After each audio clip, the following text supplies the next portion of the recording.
Et de retour, et maintenant c'est au tour de Lila qui va faire une petite interview des Red Straps. Coucou. Hello. Bonjour. Je suis trop contente que vous soyez là. On est trop content d'être là aussi. Exactement. Du coup, vous n'êtes pas tout le groupe On réuni n'est là. pas au complet, non. Il en manque 2, c'est ça? C'est ça, on est à la moitié seulement. Ok. Mais est-ce que vous êtes chaud? Vous présentez vite fait, présentez ceux qui sont pas là, pas présents. Bah, pas de soucis. Alors, en fait, on a d'abord un batteur qui s'appelle Corwin, qui vient de Andenne. Ok. Et moi, je fais la partie rythmique avec lui, donc je joue à la basse. Moi, c'est Jean bassiste. Petit jeu de mots. Ouais, vas-y. Non, je finis. Ah, parfait, j'enchaîne alors. Moi, c'est le guitariste, donc c'est Luigi. Et alors, on a aussi la chanteuse Fender qui complète le groupe. C'est des noms de scène ou vous avez juste tous des noms stylés? C'est nos noms de scène qui sont ok. stylés. Ok. Enfin, plus ou moins. Corwin, c'est son nom de scène et son vrai prénom. C'est l'orthographe qui change, mais du coup, ça se prononce pareil. Ok. Donc, c'est un nom stylé de base qu'il a stylisé en plus, ce qui devient un nom de scène Vraiment très au fond stylé. du fond du style. Ouais, voilà. Ok. Et sinon, c'est des noms de scène, quoi. Trop bien. Et vous venez tous d'Andenne ou pas du tout? Pas du tout. Nous, de base, on vient d'ici. Ouais. Puis, en fait, on s'est tous rencontrés plus ou moins à Dinan. On était à l'internat ensemble là-bas en secondaire. Et c'est là qu'on a rencontré, que j'ai rencontré Louis, puis qu'on a rencontré Fendar. Et après, on a rencontré du coup Corwin. C'est moi qui l'avais rencontré à un stage de musique. Et puis, on a fait, vas-y, let's go, viens. Et ok. Trop bien. Du coup, C'était récent, ça fait combien de temps que vous avez créé le groupe? l'idée, elle est apparue genre en 2019, mais c'était vraiment tout début. Il n'y avait pas de chanteuse encore à l'époque, rien du tout. Et on va dire, comme on en est là, ça fait à peu près 3 ans. Donc c'était en été 2021 qu'on a eu notre premier concert. Et donc là, ça fait 3 ans qu'on est avec les 4 mêmes, ça bouge pas. Et Ça se passe bien. On avance comme ça. Ouais. Moi, je me posais une question par rapport à votre nom de groupe, Red Straps. Ça veut dire, comment vous avez trouvé le nom? Alors, ça veut dire les bretelles rouges. Et c'est parce que quand on joue, quand on est sur scène, on a des bretelles rouges. Tous? Tous les 4? Ouais. Il y a juste Fender, du coup, la chanteuse, qui l'aimait pas toujours. Enfin, elle les garde, mais souvent, elle les fait pendre et tout ça, parce que, voilà, sa chanteuse, donc... Ouais, pour le style et tout. Faut qu'elles soient un peu rebelles. Voilà. Mais sinon, non, on les a tous les 4. C'est notre petite marque de fabrique, c'est nos bretelles rouges. Et Ne vous avez- posez pas de questions sur pourquoi. Ah, ok, j'allais comme te ça. demander. Mais... Non, je pense que c'était un jour, j'en avais, puis je fais, ah, vas-y, c'est cool, et voilà. Mais il n'en faut pas plus. En vrai. Oui, non, pas beaucoup plus.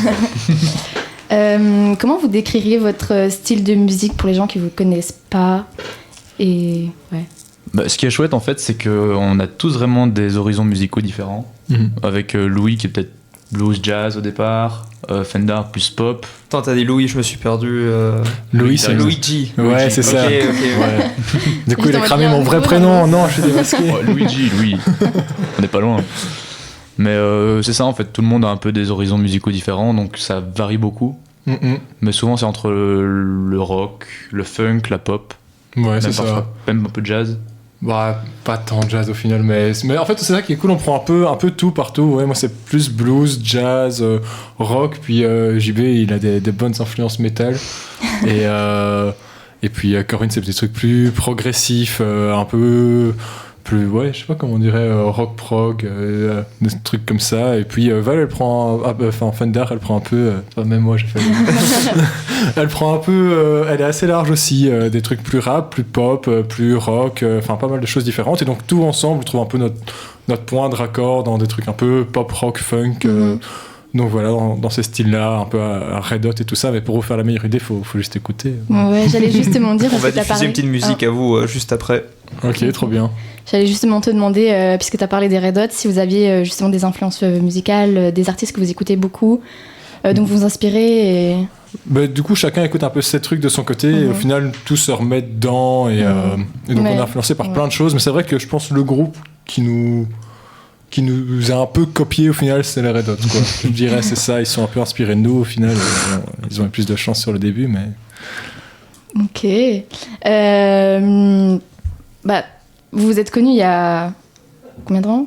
Nous, il y a 5-6 ans, nous. au final. 5-6 ans? Ouais. Ah Mais ouais, ouf. Est-ce que Ouais. vous faisiez déjà de la musique avant? Genre depuis tout petit, comme on entend souvent les artistes qui font qui jouent de la musique depuis super petit, ils entendaient leurs parents jouer et tout.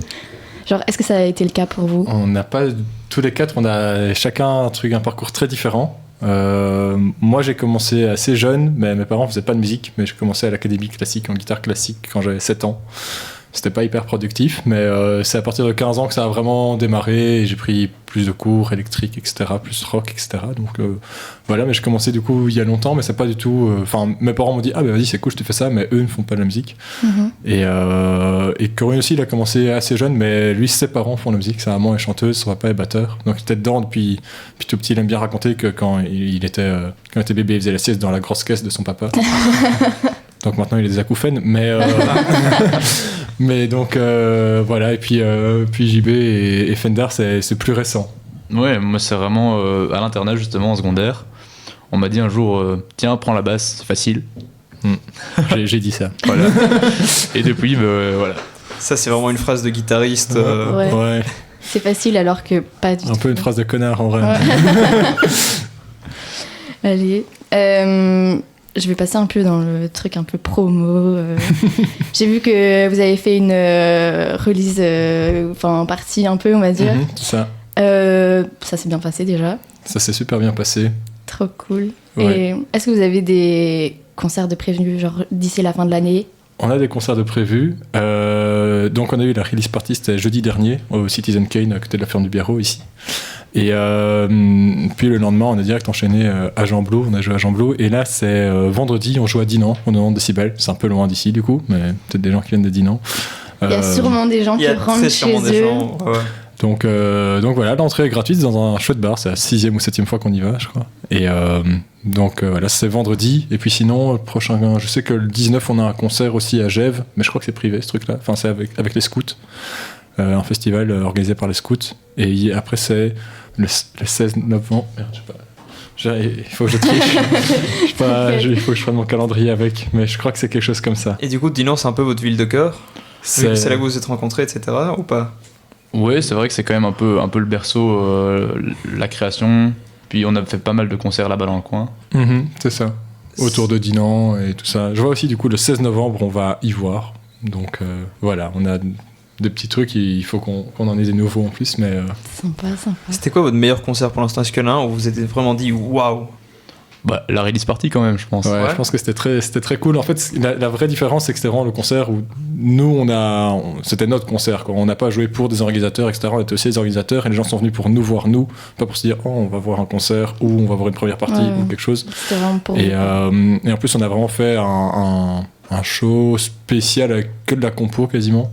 On a essayé d'un peu raconter une histoire, etc. Donc c'était vraiment hyper chouette. Et on a été sold out aussi, ce qui on s'attendait pas du tout. Mais donc c'était hyper cool. Bravo. Et merci. Et donc l'énergie était hyper chouette, les gens étaient hyper bienveillants, hyper gentils. Et je pense qu'ils ont bien aimé aussi, donc c'était vraiment chouette. Allez, est-ce que vous avez une anecdote? Moi je veux trop savoir s'ils ont une anecdote super drôle en concert qui s'est passé genre un peu trop bizarre, puisqu'on est un peu dans le thème bizarre, étrange. Non. Est-ce qu'il y avait un type à poil dans le public en train de faire des... On a peut-être au tout début, quand on n'avait même pas encore la chanteuse, on a eu un concert dans un bar clandestin. ça. Donc c'était dans un hangar avec un bar et je pense que même le nom du bar c'était le clandestin. Non, je sais pas si c'était. Ouais, il y a moyen. Et on s'est retrouvés. Il y avait juste une mezzanine au-dessus de nous. Et on sait pas ce qui s'est passé, mais il y a 2 personnes qui sont montées sur la mezzanine pendant qu'on jouait. Et il y a des caisses qui tombaient de la mezzanine sur nous. L'histoire ne raconte pas ce qui s'est passé au-dessus de la mezzanine. Des hypothèses ont été émises, mais elles ne seront pas divulguées. Exactement. Et Attends, mais des caisses? Ouais, il y a une caisse en carton qui est tombée à côté de notre guitariste, enfin du premier guitariste, enfin d'un des membres originels. Voilà. Ouais, non, en fait c'était une mezzanine, mais il n'y avait pas de barrière ni rien. C'était, tu sais, dans un hangar, ils avaient fait un peu eux-mêmes, donc ils avaient fait une mezzanine eux-mêmes et on jouait juste en dessous. Et ouais, il y avait pas mal de trucs qui étaient rangés, c'était un peu un grenier, quoi. Et probablement qu'ils s'occupaient de ranger plein de caisses et qu'ils ont dû pousser un truc sans faire exprès. Voilà. Trop bien. Classique problème de rangement, plein de concerts. Du coup, pour l'instant, vous avez que 2 singles, c'est dont ça. un qu'on va écouter après, c'est ça. Est-ce que vous avez d'autres projets, j'imagine, puisqu'il y a eu une release party? C'est ça, donc on a eu le premier single qui est We'll See Tomorrow qui est sorti en août, mi-août. Qui est disponible vraiment partout. Et alors on a le second single qui est Escape, qui est le single qui donne son nom aussi à l'EP. Et lui il est sorti il y a 2 semaines à peu près, 2-3 semaines. Et donc ici, dans le courant du mois, d'ici 2-3 semaines, on va sortir l'ensemble de l'EP. Donc ils vont reprendre les 2 premiers singles avec 3 autres compositions supplémentaires. Et puis on est déjà occupé d'écrire un petit peu la suite. On a déjà une autre compo qui arrive, d'autres idées. Donc voilà, on aimerait bien pouvoir continuer, mais voilà, ça prend beaucoup de temps aussi. Donc voilà, mais il y a l'EP du coup qui va bientôt sortir, normalement le 25 octobre, je crois. Donc, et puis il y a le clip aussi, c'est vrai, on a fait un clip qui nous a pris toute l'année dernière. On a commencé ça, c'était en mai de l'année dernière. Et on a l'approche d'avant-première du coup la semaine dernière ici. Et il va sortir dans les prochains jours, semaines, voir quand j'ai le temps de la mettre sur YouTube. Mais c'est un clip ou un film? C'est un clip. Il a pris beaucoup de temps parce qu'on a dû organiser où est-ce qu'on allait le tourner, etc. On a tourné de partie à Bruxelles, d'autres au Cabrinet en France. Puis il a fallu le monter, etc., etc. Mais donc c'est le clip qui va en fait avec la chanson Escape. Donc la chanson, je pense que c'est celle qu'on va écouter après. J'ai We'll See Tomorrow. Ah bah du coup c'est l'autre. Et donc c'est un clip qui raconte un peu l'histoire aussi de la chanson, mais c'est pas un film en tant que tel, ça dure 3 minutes 30 quoi, c'est vraiment le clip basique. La projection du coup c'était pas un peu... Jean-Vianney s'assied, 3 minutes 30. Non, ça s'est fait un peu naturellement avec la suite du concert. On avait organisé c'était pendant le concert. Oui, juste après le concert, il y a eu. Je pensais que c'était en mode vous avez loué un endroit, non. Les gens ils viennent, il y a bien 3 minutes 30 et après c'est bon. Non, on a fait. Donc en fait, la release party, il y a d'abord eu une première partie par le Cocos Band, qui est un groupe de reprises en brass band, qui est avec des amis, super cool, hyper dynamique. Et donc ils ont repris AA de Take On Me ou Can't Stop des Red Hot, mais avec plein de saxophones, des trompettes, etc. Donc ça c'était la première partie. Gustave Brass Band? Non, c'est Cocos Band. C'est un peu dans le même délire, mais c'est pas eux. Parce que les autres sont passés ici l'année passée. Je connais de nom, mais peut-être que tu connais plus toi. Ouais, mais en fait je suis baptisé à Jean-Blou et ils viennent de Jean-Blou pour la plupart, donc je connais. C'est dans la même vibe. Et puis il y a une autre concert où on a joué pendant 3/4 d'heure, 1 heure, nos compositions, avec un show, etc. Et après on a proposé du coup de regarder pour ceux qui voulaient le clip en avant-première. Et donc il y a eu toute une série de gens qui ont été voir le clip.